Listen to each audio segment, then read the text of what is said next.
وكفر وزور ووزر وجبها سببا للتمحيص والمركب أنال بها على مقام الإخلاص والتخصيص حتى لا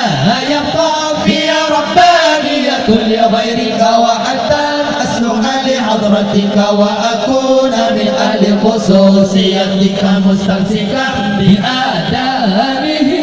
وسنته صلى الله عليه وسلم مستمدا من حضرة العالية في كل وقت وحين يا الله يا نور يا حق يا مبين يا حق يا مبين يا حق يا مبين وصلى الله على سيدنا